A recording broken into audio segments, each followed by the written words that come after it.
আসসালামু আলাইকুম। খুব ভালো লাগছে সবার সঙ্গে দেখা করার এই সুযোগটা পেয়ে। এই পুলিশ সপ্তাহ উপলক্ষে এই সুযোগটা হলো। আপনাদের কাছ থেকে কিছু প্রাথমিক বক্তব্য শুনলাম, শুনে বুঝতে পারলাম যে অনেকগুলো কাজ অসম্পূর্ণ রয়ে গেছে, যেটা আমাদের পক্ষ থেকে করা উচিত।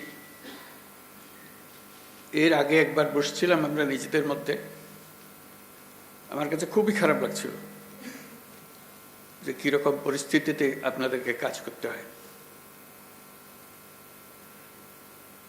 আমার জানা ছিল না যে দৈনন্দিনভাবে যে কঠিন অবস্থায় আপনাদেরকে জীবনযাপন করতে হয়, সেটার মাত্রা কত গভীর। তাৎক্ষণিকভাবে আমরা কিছু সিদ্ধান্ত নিয়েছিলাম,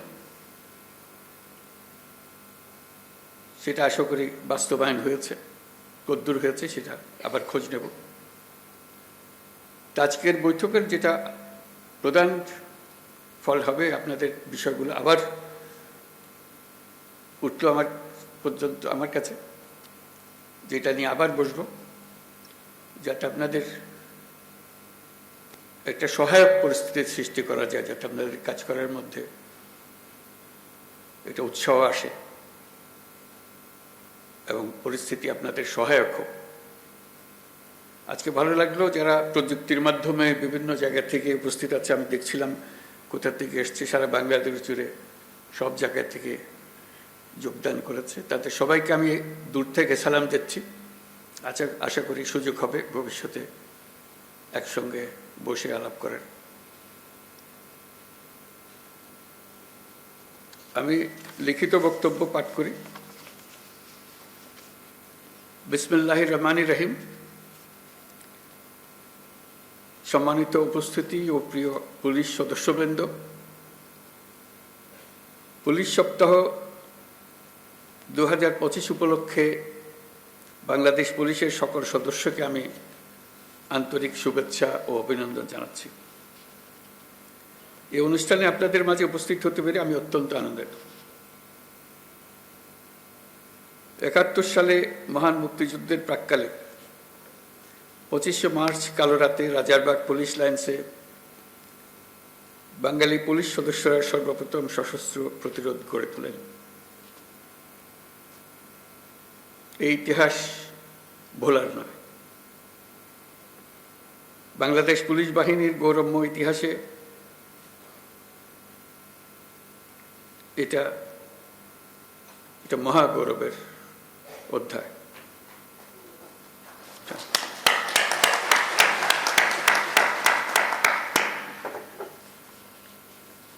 আজকের দিনে এই মহান মুক্তিযুদ্ধের শহীদ পুলিশ সদস্যদের আমি গভীর শ্রদ্ধা নিবেদন করছি। সর্বস্তরের মানুষের অধিকার, মর্যাদা, ন্যায় বিচার প্রতিষ্ঠিত হবে, কোনো বৈষম্য থাকবে না। যুগ যুগ ধরে এটাই ছিল মানুষের মহান আকাঙ্ক্ষা। এই আকাঙ্ক্ষা পূরণে জোর ভূমিকা রাখতে হবে আইন শৃঙ্খলা বাহিনীকে। স্বৈরাচারী শাসনামলের 15 বছরে দেশের পুলিশ বাহিনীকে দলীয় বাহিনীতে পরিণত করায় সমস্ত ব্যবস্থা ধ্বংস হয়ে গিয়েছিল। স্বৈরাচারের অবৈধ অন্যায় আদেশ পালন করতে গিয়ে পুলিশ বাহিনী ব্যাপকভাবে জনরোষের মুখে পড়ে। অনেক সৎ পুলিশ সদস্যদেরও এই জন্য মাশুল দিতে হয়েছে।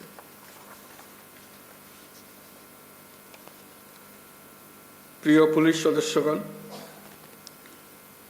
গত আগস্টে অন্তর্বর্তী সরকার যখন দায়িত্ব গ্রহণ করে, সে সময় এদেশের আইন শৃঙ্খলা বাহিনী ভঙ্গুর অবস্থায় ছিল। পুলিশের সঙ্গে জনগণের দূরত্ব সৃষ্টি হয়েছিল। সরকার পরিস্থিতির উন্নতির জন্য যা কিছু প্রয়োজন সব রকমের ব্যবস্থা নিয়েছে। সড়ক মহাসড়কে বিশৃঙ্খলা ও জনদুর্ভোগ নিরসন, বিশেষ অভিযান পরিচালনা, অংশীজনের সাথে পুলিশের আন্তঃযোগাযোগ জোরদার করা, পুলিশ সদস্যদের মনোবল বৃদ্ধিতে প্রয়োজনীয় প্রণোদনামূলক ব্যবস্থা নেওয়া হয়েছে। আপনাদের অক্লান্ত পরিশ্রমে শান্তিপূর্ণভাবে দুর্গাপূজা, বিশ্ব ইজতেমা, ঈদ উল ফিতর, বাংলা নববর্ষ সহ বিভিন্ন উৎসব অনুষ্ঠিত হয়েছে। দেশে যতগুলো অপরাধ হচ্ছে সবগুলো ঘটনায় তাৎক্ষণিক ব্যবস্থা নিতে আপনারা সর্বোচ্চ চেষ্টা করে যাচ্ছেন। পুলিশ ও অন্যান্য বাহিনীর সম্মিলিত প্রচেষ্টায় দেশের আইনশৃঙ্খলা পরিস্থিতি এখন অনেকটা নিয়ন্ত্রণে আনা সম্ভব হয়েছে। এই জন্য আমি পুলিশ সহ সকলকে আন্তরিক ধন্যবাদ জানাই। সবাই মিলে আপনার জোরে হাততালি।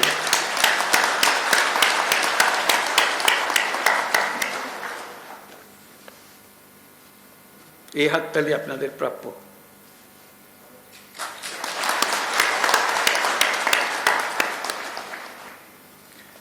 দেশের মানুষ নারীর প্রতি সহিংসতা প্রতিরোধে পুলিশ বাহিনীকে খুব শক্তিশালী ভূমিকায় দেখতে চায়। আমি আপনাদের প্রতি আহ্বান জানাই, নারী ও শিশুর নিরাপত্তায় সর্বোচ্চ সংবেদনশীল হয়ে কাজ করবেন। সকল শ্রেণী পেশার নারীরা যেন যে কোনো হয়রানির ঘটনায় পুলিশের হটলাইনে ফোন করে সর্বোচ্চ সাহায্য পায় সেটি নিশ্চিত করবেন। নারী এবং শিশু নিরাপত্তা পেলে আমরা বুঝতে পারব দেশ নিরাপত্তার দিকে অনেক দূরে এগিয়ে গেছে।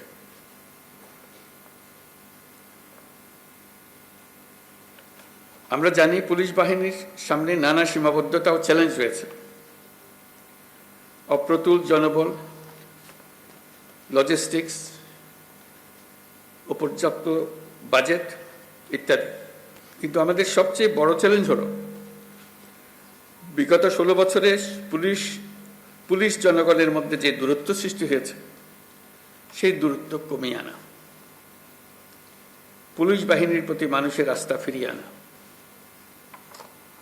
আমি বলবো এটা কঠিন না। একবার সে আন্তরিক পরিবেশ সৃষ্টি হলে এই বন্ধন অটুট থাকবে। আমাদের সমাজ যে একটা সুশৃঙ্খল সমাজ সেটা প্রমাণিত হবে। আমাদের সবাই মিলে একটা সর্বাত্মক প্রচেষ্টা হবে যেন মানুষ এবং পুলিশের মধ্যে দূরত্ব আমরা গুছিয়ে ফেলতে পারি। মানুষ পুলিশকে দেখলেই তাকে বন্ধু হিসেবে বরণ করে নিতে এগিয়ে আসে। তার প্রতি কোনো বিরূপ মনোভাব যেন মানুষের মনে না থাকে। মাঠ পর্যায় থেকে শুরু করে সকল স্তরে আইনশৃঙ্খলা বাহিনীকে জনগণের বিশ্বাস অর্জনের জন্য কাজ করতে হবে। এই কাজটা আপনাদেরকেই করতে হবে। আর সরকারের দিক থেকে যা যা প্রয়োজন তা বাস্তবায়ন করা আমাদের দায়িত্ব। আমরা সে দায়িত্ব গ্রহণ করছি। পুলিশের সংস্কারের লক্ষ্যে অন্তর্বর্তীকালীন সরকার উদ্যোগ নিয়েছে। তৃণমূল পর্যায়ে কর্মরত পুলিশ সদস্যদের কল্যাণে কয়েকটি বিষয়ে দ্রুত ব্যবস্থা নেওয়া হয়েছে। আজকের এই মিটিংয়ের পরে আপনাদের সঙ্গে সবার সঙ্গে সারা দেশের সবার সঙ্গে সাক্ষাৎ হওয়ার কারণে, আপনাদের কথা শোনার কারণে আমরা আবার দ্রুত একবার বসবো সবাই মিলে, যাতে করে যে সমস্ত সমস্যা আছে সেগুলা দ্রুত সমাধান বাস্তবায়ন করা যায়। সেটা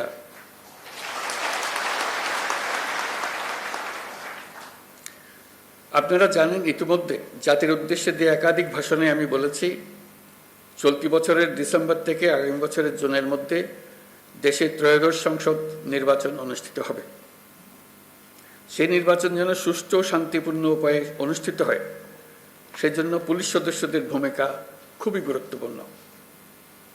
নির্বাচনে সকল প্রতিদ্বন্দ্বী প্রার্থীর প্রতি সমান আচরণ ও ভোটাররা যাতে নির্ভয়ে নির্বিঘ্নে নিজেদের ভোটাধিকার প্রয়োগ করতে পারে সেই পরিবেশ নিশ্চিত করা আপনাদের এবং আমাদের সর্বোচ্চ দায়িত্ব।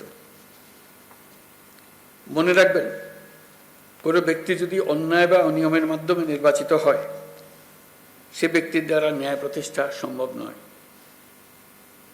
সুতরাং নিশ্চিত করুন যাতে কারো দ্বারা ব্যবহৃত না হন।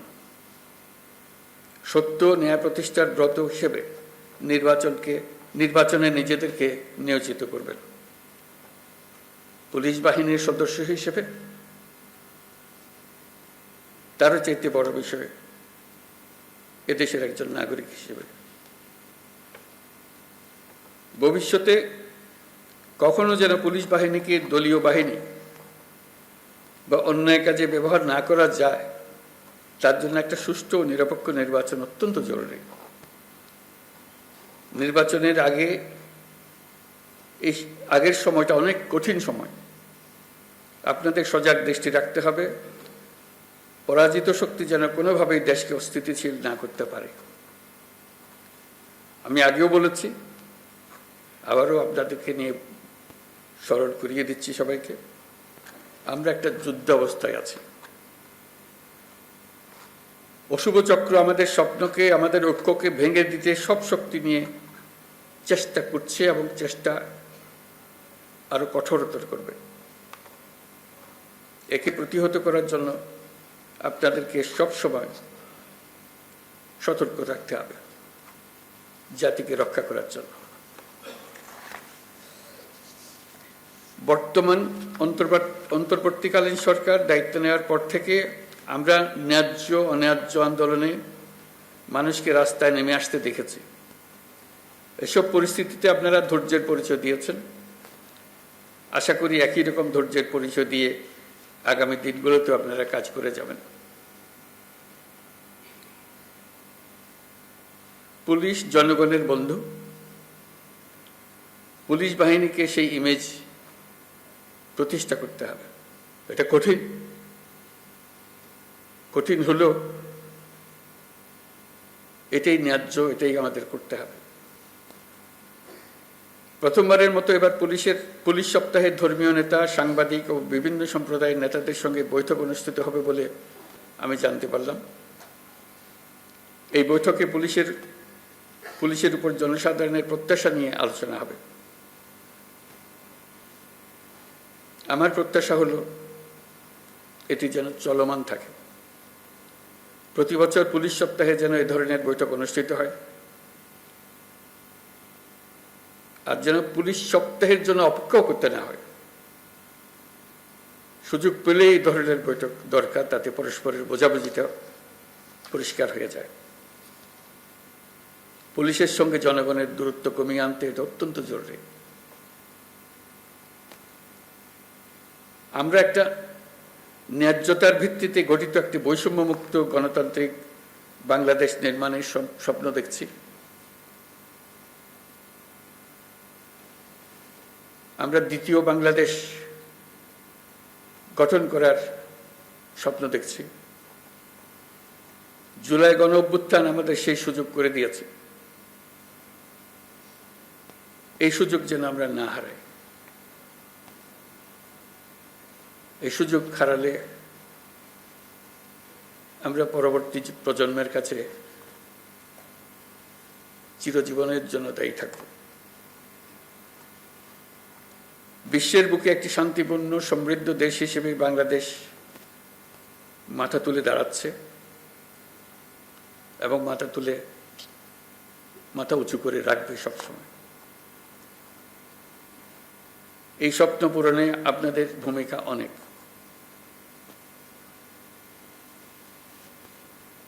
আপনারাই এই স্বপ্ন বাস্তবায়নের মূল শক্তি।